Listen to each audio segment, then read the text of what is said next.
And I was able to kind of learn some things about myself too, and the way that,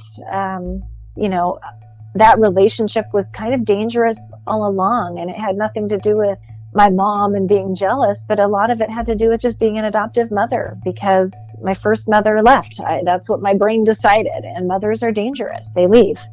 It affected me. It affected my ability to be too close to my mom.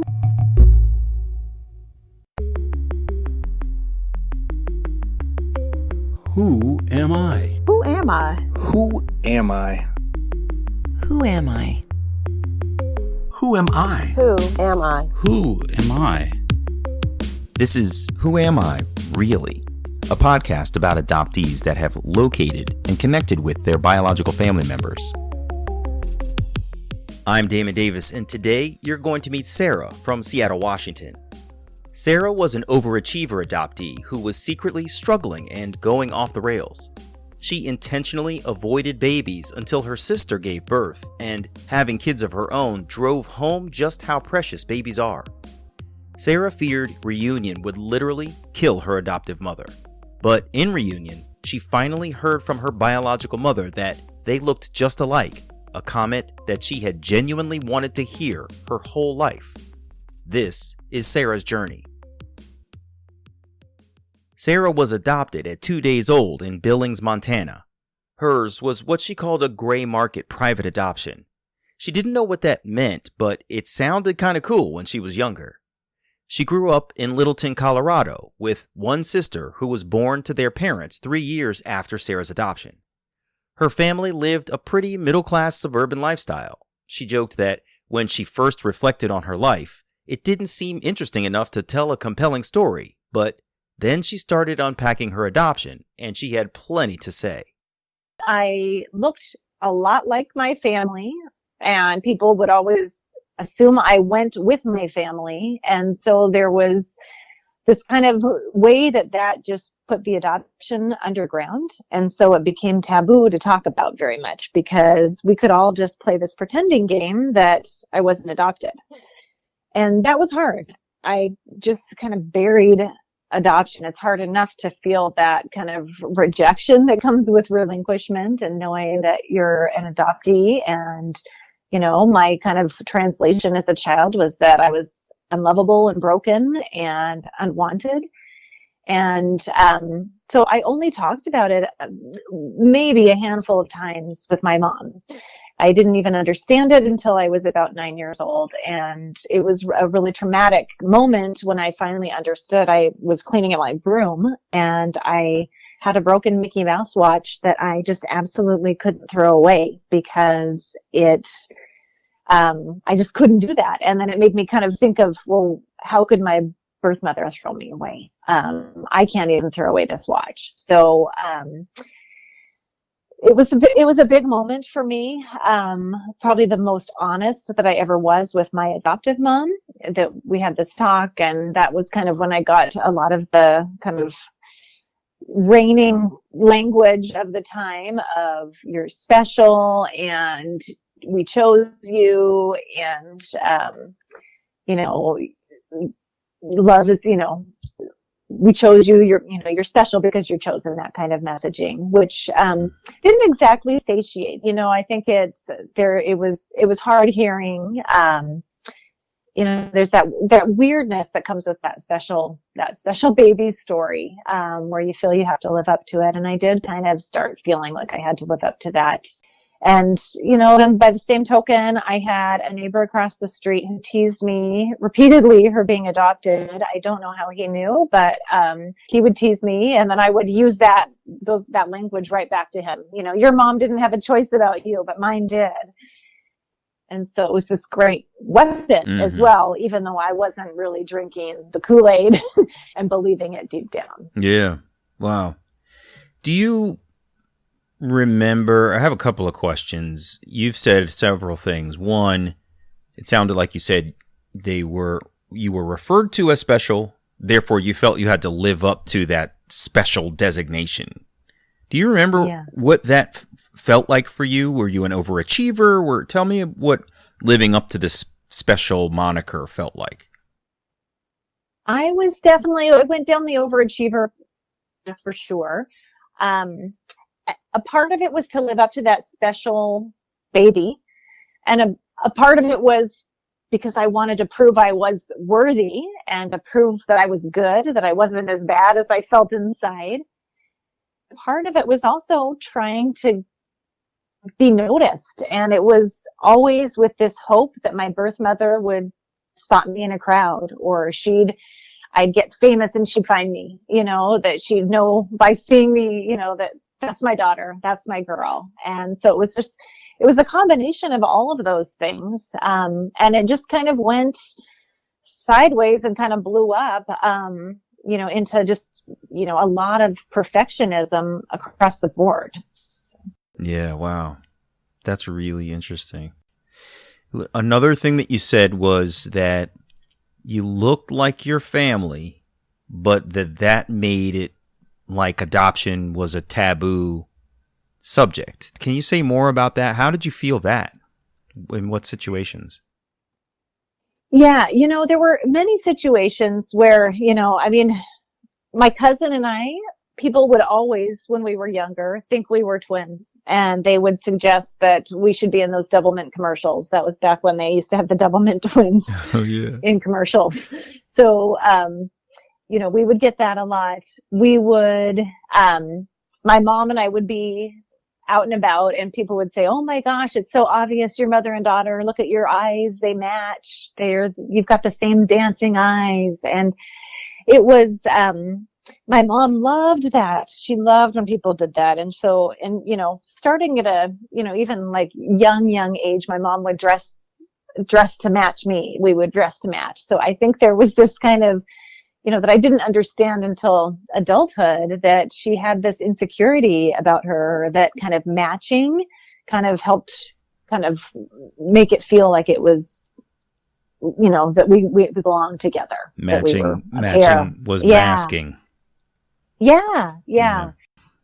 Oh, did you guys match as a threesome when her daughter was born? When your sister was born? We did. And that's the interesting thing. We semi did. We all look like we go together. My dad, my mom, my sister, and I.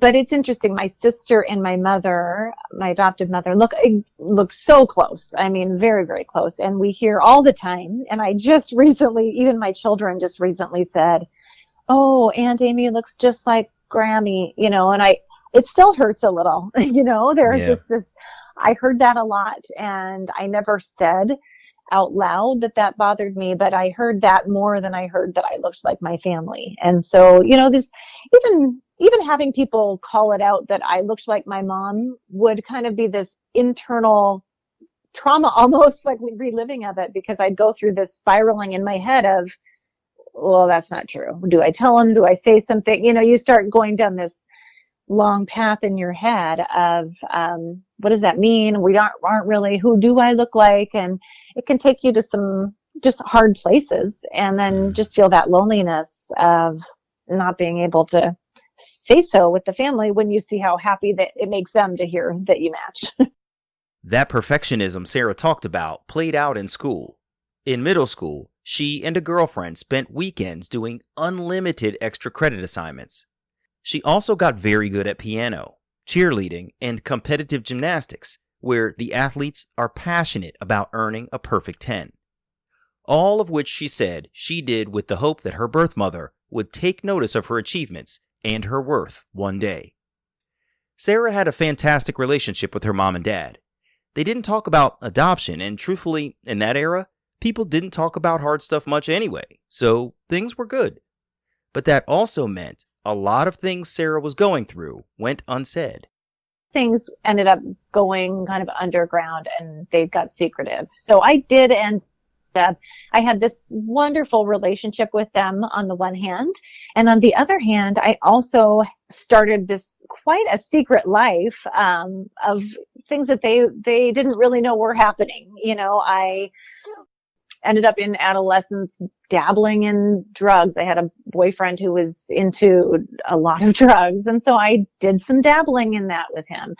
I had it was this very turbulent relationship. Adolescence, it's already a rocky time for everybody. And then it was just kind of everything kind of started to unravel quietly for me underground. But I kind of, because of that perfectionism and that need to be special, I kept it all very private from my parents. And then I had all of these things kind of falling apart that they were completely unaware of. And secrets divide. Secrets separate us from our loved ones. And so that did start the process of a separation when adolescence is already a time of separation. Separating to be our own, to become grown-ups, and then separating to keep these kind of private things at bay. With the turbulent relationship, I ended up having a suicide attempt in high school that really shocked my parents because they thought everything, here I'm, like I said, I was this cheerleader. I had good grades. The teachers loved me.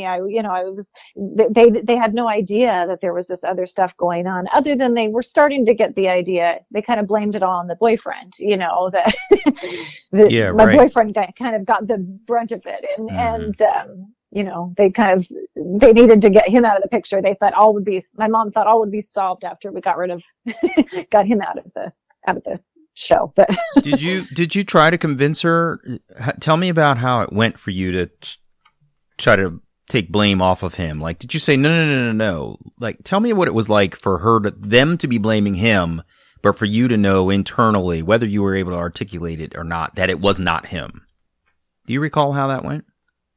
I recall a lot of family conflict over that relationship. I don't think I had enough belief in myself and enough knowledge that it wasn't all him. I've gained that as an adult to look back and see that relationship actually, there were many things that were wrong about it, but it also was a vessel for all my sadness because of all that tumultuous, but I can only see that as an adult. And I wasn't able to articulate any of that. So there was just a lot of drama of, I love him. It was very, very adolescent, I guess. And on the one hand, very stereotypical, but I didn't have a lot of emotional savvy on what was happening. Sara's catalyst for her search was the birth of her daughter, Violet. But she admitted she wasn't someone who was diving headlong into motherhood at first. She was avoiding it to a certain extent until her own sister gave birth to Sara's niece.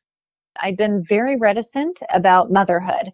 I never was that interested in babies. I just, I remember, when I worked in an office setting, people would come in with their babies, they'd come while they were on maternity leave, and I just wasn't interested. I just kind of would walk away. I told myself after the Columbine high school shootings, which was in the same city that I lived in, that I grew up in, that the world, kind of just reinforced for me, the world is dangerous and I am not bringing kids into this world. It's too dangerous, too risky. And then my younger sister went and had a baby. And I fell in such hard love with my niece, Kenna, that it caught me and the rest of my family completely by surprise, because I've always been rather hard-hearted about children, about babies in particular. And yet it just kind of started this vulnerable side in me just was really touched and started to come out a little bit. Sadly, my niece ended up dying when she was 8 months old, which was really hard for the family. But I had loved her so hard, and it just kind of made me start being open to the possibility that, okay, maybe I do want children. It wouldn't be so bad, because I hugely dove into motherhood. And it was very, very wonderful once I got there, but it was hard. But because of,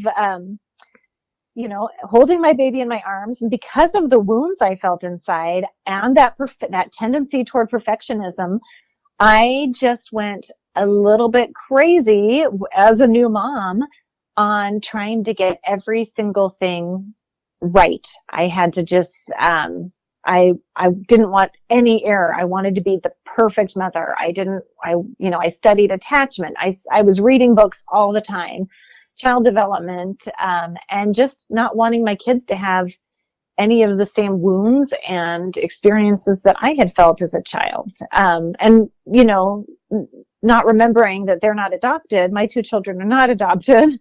And so they're going to have a different journey. But I was just really focused on that, get everything right. And then also simultaneously just, studying my baby daughter, my first daughter, Violet. I just couldn't turn myself away from this mystery of, wow, it's amazing. I'm looking at my genes. And then what was so frustrating is everywhere I went, nobody would tell me that she looked like me. They were all telling her how she looked exactly like my husband, which, he's a good looking guy. It's fine. But that was my big trigger is I was like, no, I was hurt. Nobody's telling me to my face that she looks like me. And some people were outright rude, as people are when you're a new mom anyway, on all kinds of things. There's all kinds of just comments made that nobody realizes how much they hurt. But that was the one that was particularly getting me, is just, wow, I had someone say, wow, your baby looks nothing like you. Yeah. Gosh. And yeah. so, You really don't think about that when you say it. It comes out as if it's a compliment to your partner that should be received well by you, when in fact, right, that's not the case at all. That's really interesting. I mean, on the face, it's an insult, but people, I think, a lot of times say it like as a compliment to the other person who's not standing in front of you, and you don't think, oh, this message is going straight through this person in front of me, unfairly. That's really interesting. Right. Wow.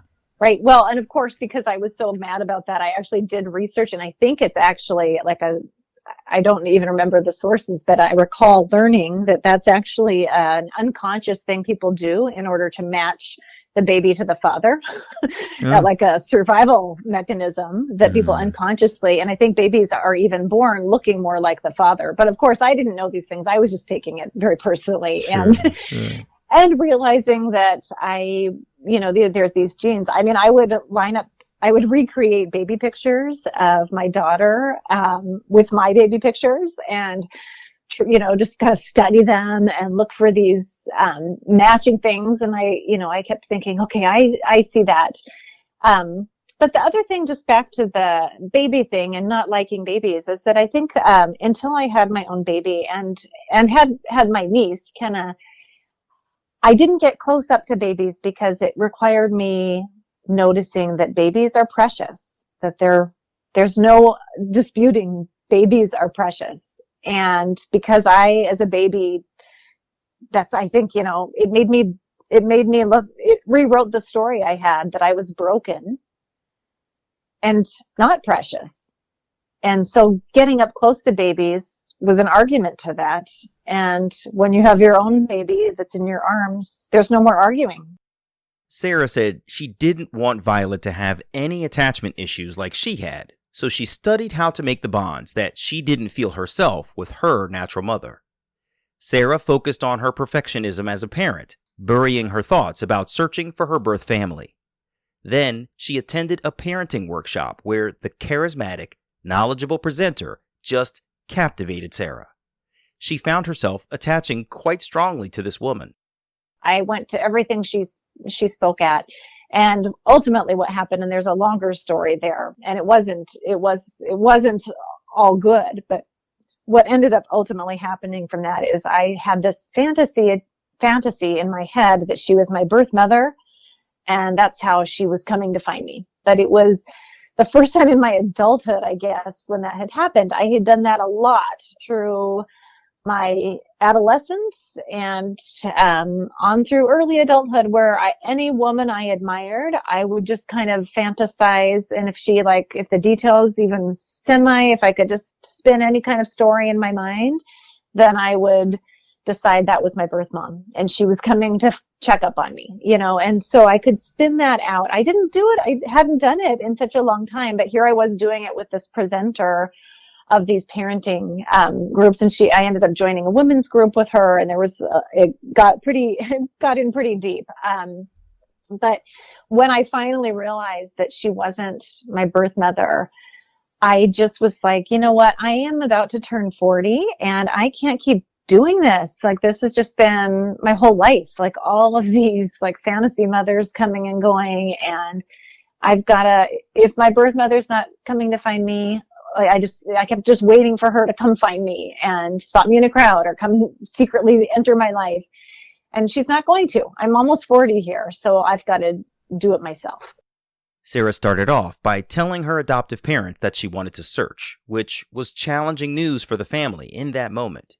There was a lot of conflict there. My adoptive mom was not happy about that, and she had just had a double lung transplant within the last couple of years, and so that was very hard on our mother-daughter relationship and hard on her health and all kinds of things. And that had been part of my fears, that I might kill my mom. So there was just this horrible feeling that I'm doing something that I need to do, but I could be killing my mom.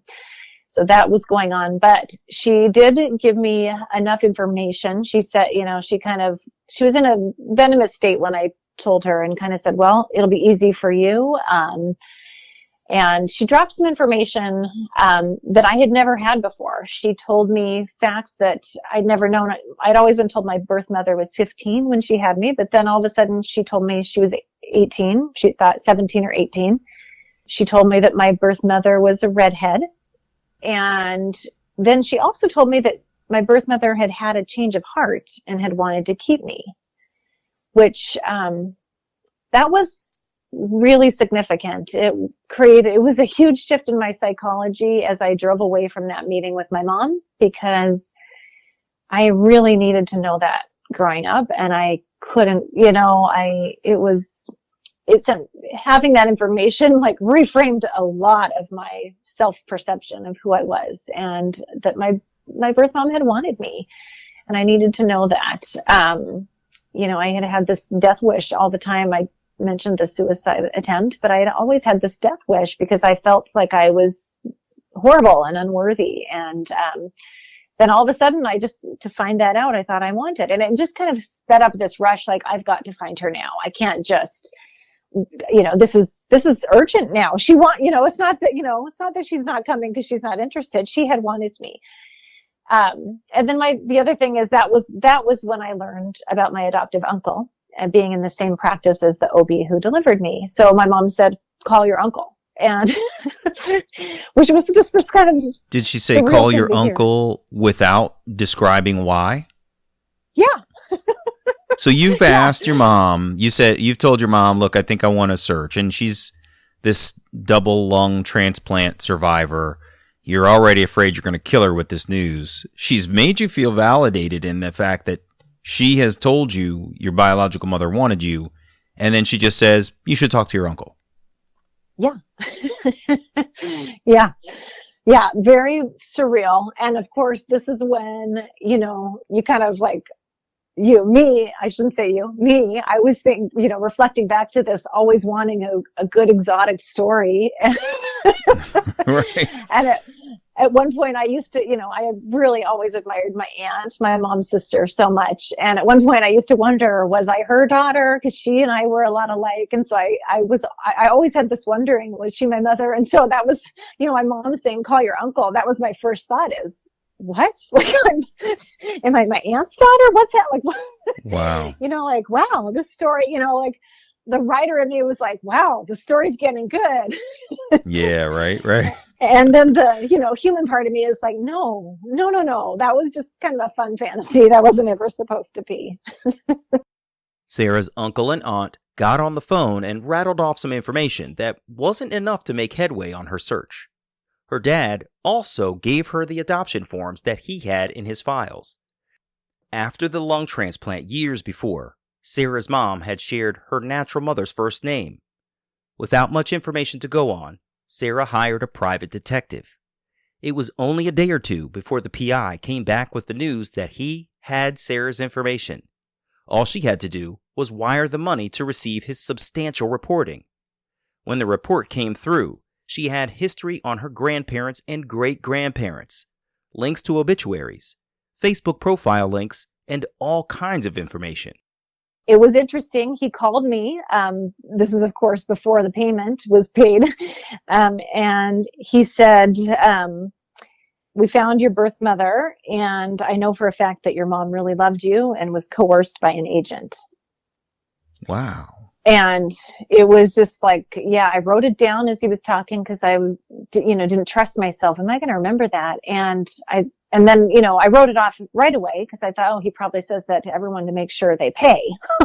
It's just the adoptee consolation prize. But it turned out to be true. He was right. And I don't know where he got the information and came out with that. But it did turn out to be the case once I connected with my birth mother. I found out that was true. That's unbelievable. What did you think when you heard that? When I heard it from him, I really just thought, oh, this is just a rejected child consolation prize. It's just what he says, but I wrote it down because I didn't want to discount it either. Like I said, I just learned from my mom that my birth mother had this change of heart. So I was kind of thinking, well, maybe that's interesting. I was intrigued, and it made me more excited, and, just kind of kept propelling me along towards meeting her and finding her. Sara has this massive report with rich content about her natural family. She's fueled by the information that her natural mother wanted her, but was coerced out of keeping her.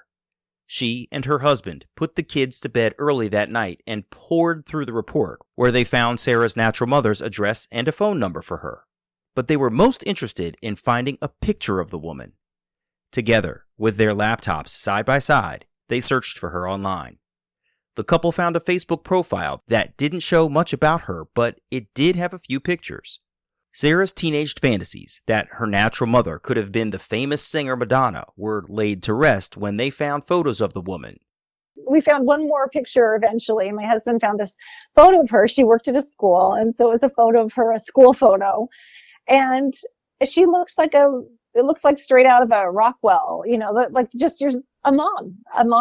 And I didn't realize that fantasy had also been frozen in time. Like, I really was expecting to find a teenager, even though here I am about to turn 40. Yeah. And I'm looking for a 15 to 18-year-old. Right. as my mother. So it was a little bit of a shock. I moved past that. It just took a few days. And then I had her phone number, and I had a script that someone had just very kindly given to me. Once I was in a group, a Facebook or Google group, I can't remember. But she gave me basically a script to use, and I took the script, went to a parking lot tucked away, at a really quiet kind of forested park, and dialed her number. Wow. That's a heavy moment. So did she answer? Yeah, she did answer. It was amazing. Part of one bad thing that happened is I had gone to I was just needing to be alone in this deep remote section of the woods, and I didn't pay attention to the fact that I didn't have a good signal. Oh no. So I call her, it rings, she answers, hello, and I say, hi, my name, hi, I'm calling from Seattle, and then there's just silence. This awkward long silence. And so I'm thinking, I've been rejected, that's it. Mm-hmm. And then look down at the phone. No, I don't have any bubbles on my phone. So I had panicked. I drive up out of it. I just start driving up the street. I was on the side of the road waiting to get more bars. I call her back, and she answered, and I started back through my script again. Oh God. And then, basically I just went through the script. I told her I didn't, I just paused. I just said, I believed it may have been you. I asked her, is it a good time to talk about a private family matter? And she said, sure. She was really indifferent about it from my perspective. I told her my birth date, the hospital. I told her that, the name that I had from this report, and I believed that person placed me for adoption. And I waited, and she said, that was me. Wow. And then we both just sat there, this kind of awkward pause. And, the funny thing was that was as far as my script had taken me. Oh, no. And I didn't script anything else out because I was really just one step at a time. I don't know if I was expecting rejection. I really didn't know what to expect. I had pretty low expectations, frankly. The adoptee, just that protective part of me didn't want to risk my heart too much. And so I didn't want to ever envision getting past that. So all I said was, I don't want to disrupt your life. And then she cut me off and said, you're not. And then we both just sat there again, not speaking. And then I just got kind of vulnerable. I just said, I've spent my life wondering about you and wondering where I came from. And it's taken me 40 years, but I finally mustered the courage to find you. And she said the same thing back. I've often wondered about you, and I thought your records were closed. And, then I just kind of got worried of maybe she wanted them closed, and we, just finding our way through. It took a little bit of time, but we had a great first conversation. It was relatively fast because we were both in shock, really. And she said that she ended up emailing me later that day. She asked for a photo. She was relieved I had a sister. She had always worried she came from a family with a lot of siblings and was always worried, what if I was an only child? It was important to her that I had siblings. And then she asked if I'd send her a picture. We exchanged email addresses, and I sent a picture, and then I had a more effusive thank you. I'm just so happy. I've always hoped someday I'd hear from you, and I was afraid, and, loss of words, and just let me gather myself. And I'd love to talk. Seeing you is like looking in a mirror. Wow. Yeah, which was so good to hear, that was really, wow. really neat. That was it right there. Yeah. You were looking for that comment from everybody else, and she delivered it. Yeah, exactly. Oh, that's so cool. Wow. So you're on the side of the road praying for cell phone bars to continue to be as strong as possible. And she just gave you the comment that you've been waiting to hear for the longest time. Yeah. Well, that was later in the day. I guess I was home by that. But yeah, that was in my email. That was waiting in the email after I sent her the photo. So that was. You're right. Yeah. I had been waiting all my life to know. Yeah, to hear that. Sara and her natural mother had a long, transparent conversation about everything. The woman opened up about her relationship with Sara's birth father and how the adoption came about. She told me about that she had a change of heart, and my birth grandmother was really excited about that, very supportive, and left the hospital to go get diapers and supplies, very excited to take her first, what I would have been, I guess not would have been, I was her first granddaughter. So excited to support and take me home. And then that's when the OB, and keep in mind he's friends with my adoptive uncle, but he also was known as, this is my uncle's words, the go-to guy for all the unwed birth mothers. Wow. And so he came in and just kind of rattled my birth mother, told her, he said, I don't care about you. We're done taking care of you, but that baby isn't going anywhere until you come to your senses, which, is very illogical. Either that's just basically, either way, the baby's not going with you. But she just delivered me. She hadn't held me. That was the one thing that was very hard to hear. She hadn't even seen me. But she didn't say a word. When my birth grandmother came back, my birth mom didn't say anything to her. She just kind of took it all internal, didn't say a word, and just said it's not going to work out. So they never brought it up again, either one of them. So Wow. My birth grandmother, I think, just thought maybe my birth father's family got to her. And so that was just kind of her assumption, is that there'd been a conversation and he convinced her to go through with it. But they never brought it up. They just never spoke about it until I called, basically. And my birth mother hadn't really she told her she left.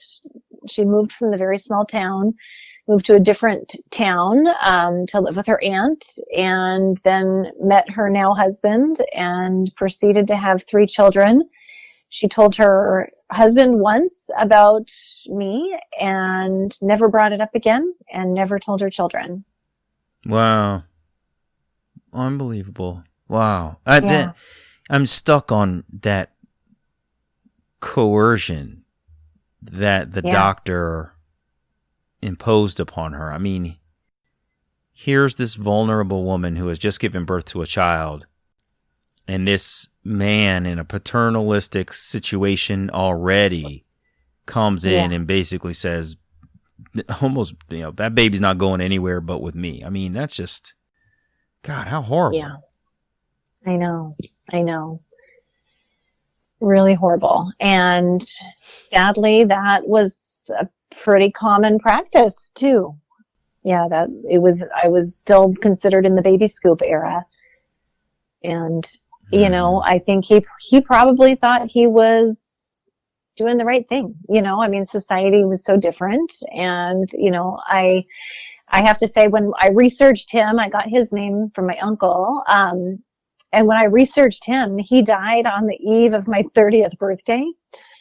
And of course, there was a part of me when I learned that, I was like, kind of like, he got his vengeance. He got his just desserts kind of thing. He got his justice. Yeah, exactly. Yeah, he got, there's justice has been served. He died on the eve of my 30th birthday. But I think, as time goes by, I'm sure, society was so judgmental at that time, of single young mothers. And I mean, they were sent away, but that wasn't the case with my birth mother, but they were often sent away. They were shamed. There's just so much that they went through. And, he probably thought he was doing the right thing, saving me from the fate of, being born to a young unwed mother. Yeah. It seems like he probably was also it seems like he was probably also a bit of a part of a machine, right? He's in a position of being part of this hospital where unwed mothers are periodically coming in, and like when they come through the door, that's the trigger for the rest of the machine to get started. And someone knew to go to him and say, hey, we've got another one. He then kicks into gear. He, brings up his script of how he is this, powerful male over this young woman who's not in a position to make a decision. And he flexes his, so-called muscle over her and coerces her right out of this infant. And then the latter part of that is, all right, what is the distribution channel for this child to go to? And, your uncle was part of the machinery. He happened to be in the hospital as well, and therefore was able to, was the one that sounds like maybe even initiated this to a degree or something. So it sounds like it was very mechanized. It sounds like what do you call it? It sounds like an assembly line. This piece goes to the next piece, goes to the next piece. So. Right. Yeah. And the other interesting thing is, after I learned this from my birth mom, I went back and talked to my adoptive mom about the story. The story wasn't her favorite story to hear, of course. Right. But she said, well, we did go to the hospital and we had to leave. So they came to the hospital to that was, again, new information. But when I kind of backed it all in, I think, you never know. My parents may have shown up right then as my birth grandmother's leaving, and here come my parents to get the baby. And then birth mom, the doctor may have been really mad. He's got his customers here who are, connected to his friend, his colleague. And all of a sudden, where's the baby? Like, I think that may have very likely happened. Oh, that's so interesting. Wow. Yeah. Yeah. It's really interesting. And that little piece of information that I just got in that way from my mom was really hard to digest. I was actually really mad. It's like, gosh, I mean, I was kind of stolen in a way. I felt like I kind of was kidnapped, and my mom had some inkling something wasn't right. She showed up to the hospital and was sent away. Mm-hmm. And then didn't ask any questions, like, what exactly happened in that room, and did anything happen? They may have just been confused, but no questions were ever asked that probably should have been asked in her. But there was an eagerness to have a baby. So, yeah, that's exactly what I was going to say. Yeah, you're eager. Yeah. You're eager to get this child and bring her home, and I'm sure a whole lot of things could have flown right past your parents in eager anticipation of your arrival. So, wow. I was checking in on Sarah's timeline of when these conversations and their meeting occurred when this happened. Damon, I just realized today it was July 8th. Today is July 8th. Yeah. Oh, wow. Oh, my gosh. It was 2012, July 8th, 2012. Dang, that's crazy. So, this is the 8-year anniversary on the 8th of July. Yeah, I just got goosebumps. I'm going to have to call her. That's really cool. Yeah, wow. Okay, so 8 years ago to this day was that first conversation in the remote parking lot or remote wooded area. And then that was we were going a little bit slow with, I would say, weekly conversation over email until she needed time to tell her kids, and that worried her. And I think partly even just she was worried also just about telling her daughters-in-law. She thought that might be harder to tell her daughters-in-law because she's very close with them as well. But of course, once she told everyone, and I think this is just a lesson in shame. You think it's this horrible thing that you keep quiet and silenced. And of course, everyone was very accepting and very, very happy and delighted and welcoming. So it was, I think it was a relief for her, but it took a little time. She wanted the time to do that, and she wanted to do that with my half sister in person. So that took a little more time because she had a visit to her. But then by September, so only a few months passed, by September, we got together and we had our first meeting together in person. Wow. Where was that? How did it go? We met at a Starbucks, and again, just lots of advice from the search angels on how to do it. And I suggested, should we each wear like a flower or something so that we can identify each other? And she's like, well, no. So it was again more of that, just like what my heart needed to hear, that someone would know me. And that was that same kind of thing I always wanted her to know. I wanted her to be able to spot me out in a crowd. So she was able to spot me out in the Starbucks, and I spotted her, and we had an entire day together that was lovely. Her sister lives in Seattle as well, so her sister was a part of some of our time together, and then we had time on our own, and then I brought her back to my house. She got to meet my 2 children and my husband, and then I brought her back to her sisters, and it was just this long, surreal day that I was a little bit numb for. It was it was wonderful in so many ways, and I was also kind of numb. It just, there's nobody gives you a script for all of these. Just, it's a strange situation to find yourself in. Yeah. As I was leaving her house, she told me she loved me and she wanted me to call her when I got home. She makes all her kids do that. So there was this part of me that felt like, wow, I'm one of the kids. And another part of me very aware I'm not one of the kids. And then this other part of me really conflicted because my adoptive mom had been having such a hard time, so full of jealousy and feeling abandoned. My mom had her own abandonment wounds from her own, non-adopted story, but she had abandonment wounds that were really getting triggered by my searching for my birth mother that had all along been, I think, a big fear of hers. Plus she's on all this medication that she's not handling very well. And so, it was really like I felt bad. And, I had that worry I was going to kill my mom. So I felt super guilty. I felt like a cheater. And yet I'm like meeting this person I still have a connection to. And, it was complicated. There was a lot swirling in my head. So, it was lovely too. And, as I talk about it now, I feel that loveliness even more than I felt in that moment at the time. That's really unbelievable. Yeah. And, it's funny. At the same time I say all of that, she may have been completely unaware. I was acting like I did this every day. I mean, I just, like, I had my defenses up and I was just like, acting as though on the outside, it probably looked like I have reunions with my birth mother all the time. Interesting. I was just trying to be so strong and happy and kind of like almost play this role that I thought I should be playing. But inside, I mean, it was really messy inside. Yeah. What were you feeling? Do you remember? Very numb. I mean, just that guilt, the guilt was so present for my mom. Yeah. And the elation. And, then of course that, you read about how you're going to stare at each other. And so I was a little self-conscious about that. Like, am I staring too much? Is she going to stare?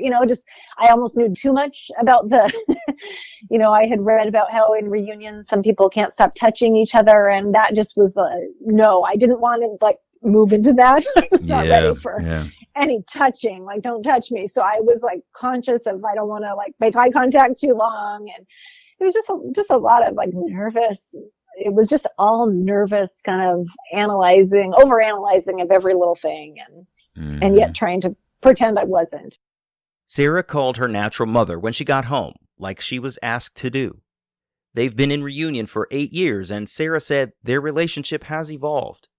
She likens how her natural mother feels to the feeling of another mother-in-law. It's different, of course, because they have a biological connection, but in terms of how the relationship feels, it's maternal but somewhat distant.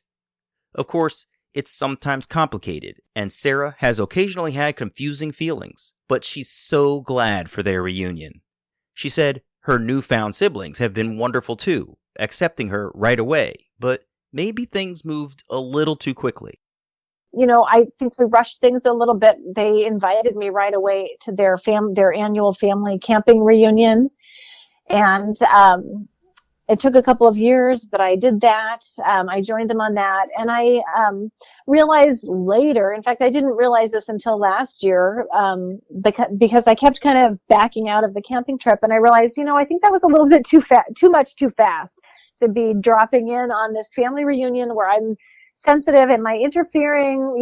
I just get wrapped up in my head. Am I interfering? Are they resentful? Like, all of a sudden here I drop in with my family and I'm messing up their family vibe that they've had for 40 years, and so I start getting self-conscious and worried that I have to take care of their feelings. And then I also am really aware, as they're sharing stories of swapping stories around the campfire about their lives together, that it also hurts because I'm left out of that. So I got I was left out biologically in my adoptive family, and then here I am in my biological family and feeling left out there because we've missed out on all that time together. And there isn't that safety between us because I don't know, like, if I say the wrong thing, if our political beliefs are different, are they still going to be there? I have that safety in my adoptive family, but I don't feel that in my biological family. You just don't know. Am I going to push it too far? I've got to work to be liked here and hold on to this relationship. I don't want to lose it. So it's all in my head again, and it gets really hard. So I realized it's too much. I kind of realized finally I need to be upfront of what's going on. I keep kind of coming up with these excuses of why we're not going to join the camping reunion again. And then I realized, I think it's just too loaded with all of those people. So I've just kind of realized I need to do it a little slower and just do kind of relationship building, because it's relationships take time to develop and to grow and to know each other and get that trust. So rather than the once every few years dropping in on the reunion, just having more contact and and just kind of one-on-one or in groups. And so that's what we've been doing. And I had my half sister and half brother visit with their kids right before the quarantine, and it was lovely. It was so good. Because I waited so long to be a mom, and they have children. All of our children are really close in age, so they are just like cousins. I mean, that's magical to watch that. Sure, they've got extra cousins and extra play, and so that's been good. That's really cool. But yeah, I hear what you're Yeah. saying. It's almost like you can't bite off the whole thing and chew it. Like that's 40 years of stuff that you can't just just parachute into and be like, bam, we're here. I could totally see Right. the value in what you've prescribed for yourself, which is the slow introduction of yourself and your family to each of these folks until collectively you're comfortable and potentially you could join one of those trips. Yeah, it would be a Right. lot. Yeah, to just parachute in and try to be part of the mix, because there are going to be some dynamics, some unspoken understandings, some history where something went wrong before and they're over it, and you won't know the history of that situation, whatever it is, and there will be Yeah. some weirdness that has zero to do with you, but will feel like it could have to do with you because it's weirdness and you're in a weird space in your head. Yeah, I totally get why you wouldn't want to be into that quite yet. Sarah's adoptive mother's health took a hit because of the feeling she had about being abandoned on Sarah's search and her new connection to her natural mother. Her mother wasn't sleeping well. She sent Sarah emails and poetry in the middle of the night. She was angry, insecure, and Sarah did what she could to reassure her that she is her mother. Sarah admits some of the emotional roller coaster was the cocktail of medications her mother was taking after the double lung transplant. So it was hard. I had to draw some boundaries. I had to take some breaks. And then we finally found our way back. It took about a year to find our way back. By the following September, things just started finally getting better. And then sadly by February, so we had some good months. By February, she went into rejection from her lung transplant. And so ultimately, she died by the next June. So that was less than 2 years after finding my birth mother, that my mom died. And it was hard. There was a lot of healing that happened in her as she was dying. That was tremendous between us, and this incredible closeness between us that came about through that death. And I was able to kind of learn some things about myself too, and the way that, that relationship was kind of dangerous all along, and it had nothing to do with my mom and being jealous, but a lot of it had to do with just being an adoptive mother, because my first mother left. That's what my brain decided, and mothers are dangerous. They leave. It affected me. It affected my ability to be too close to my mom. It explained that secret keeping. And then some of the secret keeping I had, been doing in my adolescence came out as she was dying, and it just propelled us into this really close moment, and I was able to forgive her. There's a kind of a faith story there too, because it was such a death is a spiritual moment. And so there was, a moment where I just I was kind of praying for her to be forgiven. She didn't know if she was going to be going to heaven or not. And it scared me, because I'm like, wait, you've always been sure you're going to heaven. And, then this part of me was kind of like, she's paying the price for, this is justice for knowing about my adoption. And, but then that was when I truly forgave her. So it was a change in my heart. And, I don't know what happened with hers, but I could tell that as she was dying, we've never been closer. Wow. And so there was great healing through that moment. That's really great. I'm glad to hear that came full circle, because I was concerned when you started to say that you needed a break. Yeah. Tell me, I'm sorry for your loss also. That's really tough. Can you tell me what it was like when you needed a break? Was it like a full, I can't deal with my mom at all right now? Or was it like, we probably just shouldn't talk about this other mom at all? What does a break mean for you? It was, and it wasn't like a breakup of any kind. I mean, my mom had been in town visiting for 3 weeks as I'm going through the search. So that was, that was when it was clear, I don't think she can stay here. She was going to spend half of the time with my sister and the other half of the time with me. And so that break meant I realized I was just too fragile. And then having to take care of her feelings, I needed to take care of my own. So it was just saying, I'm sorry to my sister, but can you take mom for the whole time? And that hurt my mom's feelings. And so that was the break. We were still talking. We were still emailing. I asked her in multiple letters, can you just, I will, she had said in letters, I'm basically an insecure person. Can you just keep reassuring me? And so I did. I did do that as I was able. And I also realized at some point she's a grown up. She's gotta do her work too. I can't be constantly reassuring because I've got this other kind of thing over here that's pretty big. Yeah, that's right. Kind of like unpacking all of this for myself. And so we're both grown ups and we both have to do our own lifting here. Yeah. So, I assured her I wasn't going away and I'm going to need some time because it's a lot for me. I don't think she saw that. She felt like it was a lot for her. And you know how that is. When we're going through our own hard stuff, it is really hard to see anybody else's perspective. So I get it in some ways. And then the frustrated adoptee is also like, gosh, you should have known that. Like, Focusing on her birth father, Sara said it was a sensitive story. Sara's maternal grandmother still lives in the small town where Sara was conceived. She was really excited when Sara found them, and she started sharing the story with friends, some of whom were the birth father's relatives. Soon, he found out that Sara was in reunion with her natural mother.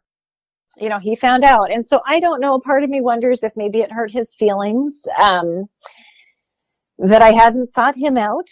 I don't know. But he did seek me out. I got a letter from him and, in the mail, and very nice letter that he heard and he'd like to connect. He doesn't want to intrude. It was really a lovely letter. And I have to say, unexpected, I had never spent any time wondering about my birth father ever. It was this extra kind of cherry on top when I got that letter, like, wow, that's so cool. Yeah. I hadn't, even after I found my birth mother, she told me, I think his family had been going through some hard things. His parents had gone through a divorce, right as the pregnancy was taking place. And so I think because that was a relationship that they had married young, I think there was a lot of pressure from his family, my paternal grandfather. Hey, you don't want to be strapped down too young, basically. That's not good. And so I think there had been a lot of pressure from his family. And that's how adoption even was brought up in the first place, because that wasn't my birth mother. She was in love with my birth father and wanted to get married. She would have been very happy if that had turned out to be that high school fairy tale relationship. And so anyway, he sends me this lovely letter and I'm thinking, wow, this is great. We email, we arrange a time to talk, and we did have that talk. I told my birth mother we were having that talk. We ended up having a great phone conversation for probably a couple of hours, maybe even veering towards 3 hours. Great conversation. We had a lot of synchronicities between us. We both worked for the same parent company at different points. He's a writer. And as I was talking to him, he really reminded me of my dad, my adoptive dad. There were a lot of similarities just between the things that they shared. And it was just it was a really interesting phone conversation. He gave me medical information. He gave me, he told me about the same, he said the same story as my birth mother had shared about the divorce of his parents and the hard time it was. And we get to the end of the phone conversation and I said, hey, I'd love to see a picture of you, because we could find nothing internet sleuthing, not a single photo of him. And all of a sudden, I had this great conversation. All of a sudden I was interested for the first time, like, wow, I want to know what my birth father looks like. And I asked if he'd send a picture, and it just like a switch got flipped. He said, well, you better not put it up on Facebook or anything. And I said, no, no, no, no. No, that would be really hurtful to my parents. Here I am. My mom's still so upset and my dad's kind of hurt quietly. And I said, no, I would never do that. I'm not putting anything about the reunion on Facebook. And he said, I don't want anything on Facebook, in this kind of gruff way. And I said, no, no. And it just got a little awkward. And then he said, basically, he said his daughters do not know about me, and I don't think his wife does either, and it needs to stay that way. So, yeah, and I just kind of sat in stunned silence, writing it all down. Just, I don't know, I just had been writing down all of the journey, probably because I knew I was a writer and I was going to tell the story, write the story at some point. So I'm just writing it in my notebook. I can't believe this is saying. And he said, well, it's not like we're all going to sit down and have Christmases together. And, basically just kind of broke up with me. And that was it. I've never heard from him again. He never did send a photo. And that was it. So I don't have a very great taste in my mouth, but I also know that having gone through adoption at this point, we all have our journey of how it affects us, and things change and evolve. And so I don't know. That's where it is now. I don't expect to ever hear from him again, but you never know. Maybe I will. And I do have a little bit of wonder about my other two siblings, who I have seen their Facebook profile, and I think there's a lot of genetic similarity when I look at their photos. There seems to be similarity, but I've not made contact. I just, it's not been something I've felt I wanted to do at this point. I don't want to disrupt things. Yeah. And partly because there wasn't ever that lifelong wondering. I think I would feel more a need to do that had there been, but there hasn't been. So it's just something I've kind of just let go of for now. Yeah, I hear you. And good for you, because not everybody can do that. I was just listening to an older podcast with a guest named Tom, who basically alluded to the fact that he had paternal siblings and he couldn't make the paternal connection. This guy just wasn't interested. And, he basically stiff-armed him against the kids too. He was like, hey, don't reach out to them either. And it's interesting, Tom expressed he did have a desire, and he had some other sibling issues that probably created the reason why he wanted to have these, for lack of better words, better siblings. But if you never had that, of course you wouldn't want to. You'd just be like, well, they're over there, and I hope they're well, and that's kind of it, So right, yeah, well, exactly. Yeah, wow. And reunion's complicated too. I mean, that was the other thing. I spent all this time wondering about my birth mother, and I never wondered about. I mean, I instantly got three half siblings, and that's been interesting to navigate through. It's like they've all been so wonderful that first Christmas they all started sending Christmas presents to my house for the kids and for us, and so did my birth grandmother, which is this lovely thing. But it also was like, oh my gosh, we have to send presents back. And do I know them enough to send presents back? And the shipping costs add up. Like all of a sudden I've got 5 households I'm shipping presents to. Yeah, that's right. And not that that's it. I mean, I'm being silly a little bit, but also, it's like, you just don't think about, like, I'm still getting to know my other 3 half siblings. It's like, I don't know if I have room to further complicate my life. It's true. With these other siblings. Maybe as I get more settled in that, when I'm more settled, that'll change. Maybe I'll want that more. But still getting used to it. Still, even 8 years later.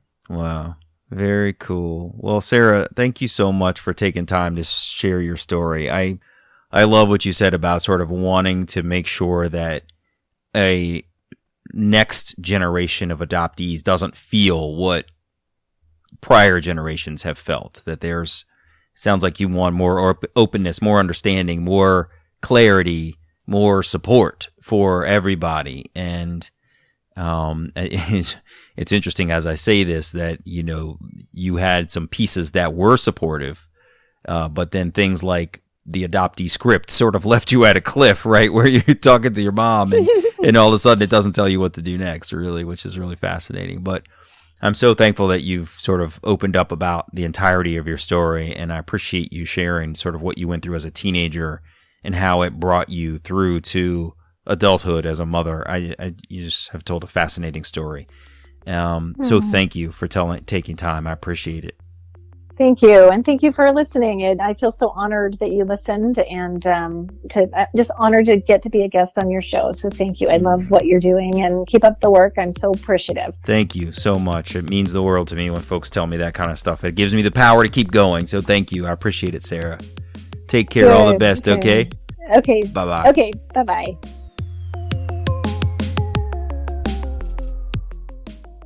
Hey, it's me. Sara struggled with the comments that she looked just like her adopted family when she knew in her heart they were not related. I found it fascinating to hear that she struggled with being around babies because it would have forced her to face how precious they are, something people would have thought about her when she was an infant. Giving birth to her own child changed everything for Sara, as it does for so many of us. She faced a fear that a lot of adoptees have about our reunion attempt being very hard on our adoptive parent, but I've never heard anyone say they worried that their reunion might kill their parents. Sara's mother confessed that she had been coerced out of keeping her by a doctor who insensitively took advantage of a vulnerable woman. But I was so glad to hear that her natural mother finally said the one thing Sara had always wanted to hear, that the two of them look just alike. You may have heard Sara say that she's a writer. You can check out her book, Searching for Mom, at saraeasterly.com. I'm Damon Davis, and I hope you'll find something in Sara's journey that inspires you, validates your feelings about wanting to search, or motivates you to have the strength along your journey to learn, who am I, really? If you would like to share your adoption journey and your attempt to connect with your biological family, please visit whoamireallypodcast.com/share. You can follow the show at facebook.com/WAIReally or follow on Twitter at WAIReally. If the show is meaningful to you, you can support me with a contribution to keep it going on patreon.com/WAIReally. Please subscribe to Who Am I Really on Apple Podcasts, Google Play, or wherever you get your podcasts. It would mean so much to me if you took a moment to leave a 5-star rating there. Those ratings can help others to find the podcast too. And if you're interested, you can check out the story of my adoption journey, Who Am I Really? An Adoptee Memoir, on Amazon.com, on Kindle, or as an audiobook on Audible. I hope you'll add my story to your reading list.